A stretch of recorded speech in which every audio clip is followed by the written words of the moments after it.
It's about building pride and dignity in our students. A Texas high school has come up with an initiative solution to make sure no child goes hungry. We'll tell you how that program works. You're watching Action 10 News, first at 4. It is now time to open Texas 100%. Governor Greg Abbott is fully reopening the state. Thanks for joining us on Action 10 News First at 4. I'm Greg Chandler.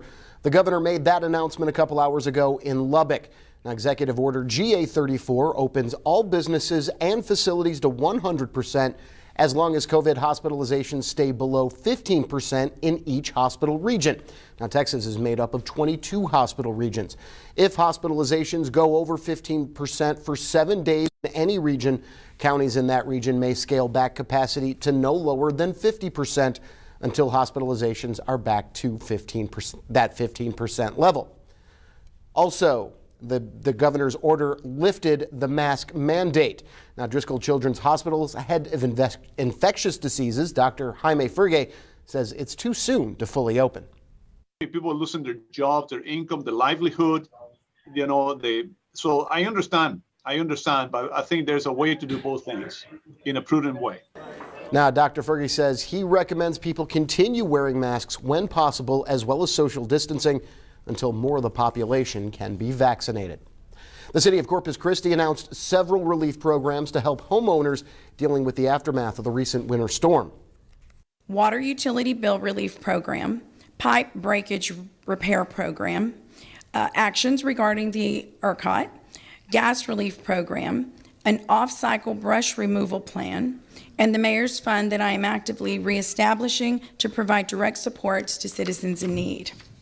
The city created the Emergency Plumbing Repairs Program, which assists qualified low-income homeowners who sustained water line or water system damage due to the storm.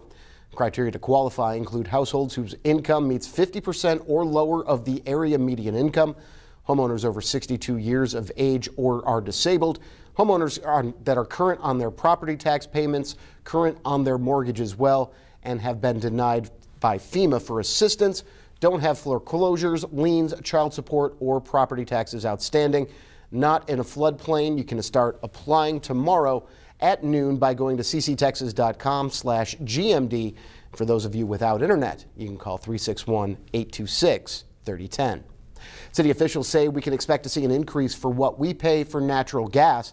The city is working with the supplier and is expected to have a plan by the end of the month. Here's some good news. The city's off-cycle brush collection will begin Monday, March 8th.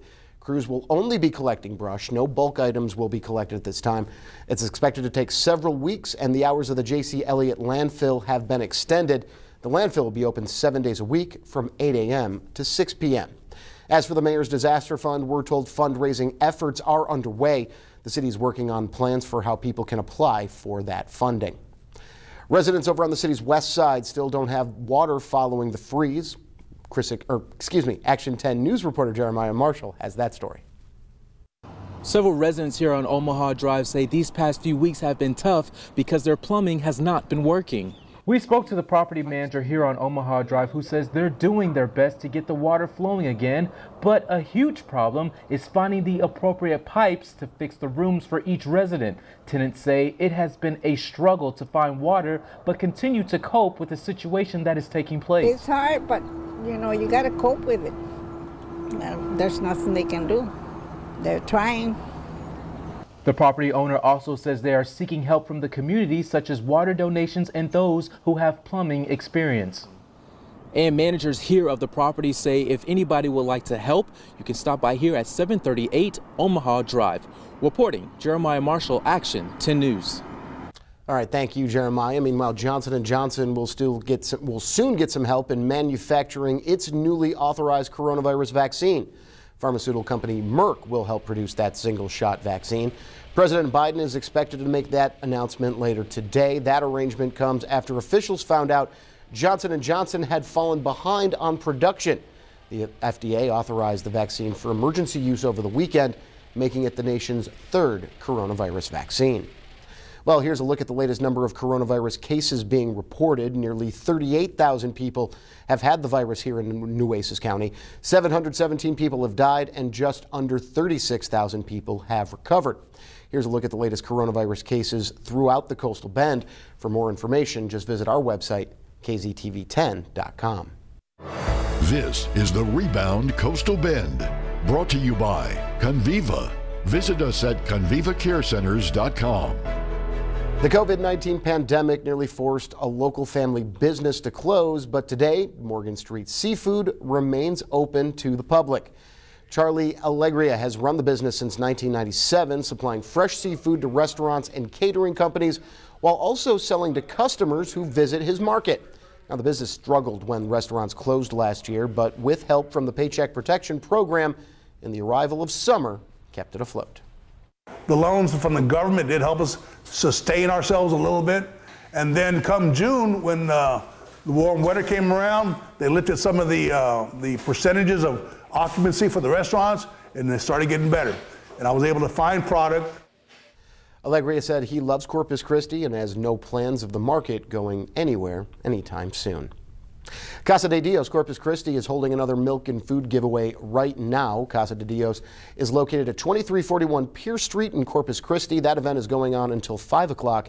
Everyone, of course, is welcome. And as always, if you have questions about getting back to work, the rebound, or the coronavirus, just email us at rebound@christv.com.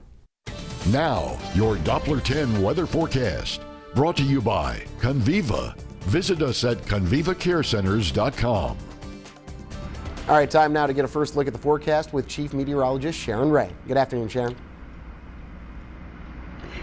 Hi, Greg. You know, it's been kind of a gloomy day until just recently at the coastline anyway. The sun's starting to come out and our inland areas enjoyed some sunshine today. We're feeling that change from that cooler, drier air, which has been working its way in with the north winds, and that has dropped our humidity too. So looking at our satellite here and Doppler, it is dry across the area right now. You can see those clouds, which have been stubborn right along the coastline, are gradually eroding away as we continue with that drier air moving in from the north.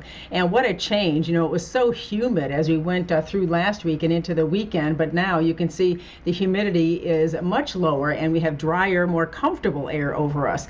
But that also means we're in for a cooler night tonight as those skies are clearing. Take a look right now across the area. Temperatures are in the 60s to near 70. It's 70 degrees in Corpus Christi. That breeze a little cool coming in from the northeast right now, and 62 degrees at Rockport. As we go through the evening, you will need that light jacket or a sweatshirt. Temperatures do drop down to 52 by 11, and we're dipping into those 40s tonight for lows. But then we'll start to see those temperatures climbing again, and the warmer day of the week is Friday, but another change comes for the weekend. So I'll show you what you can expect through the week. I'll have your forecast coming up. All right, thank you, Sharon. And coming up on Action 10 News First at 4. Did you know that there was a possibility you would be separated from your family, from your children? A father who fled Central America with his daughter speaks out on how they were separated upon entering the U.S. His story when we return.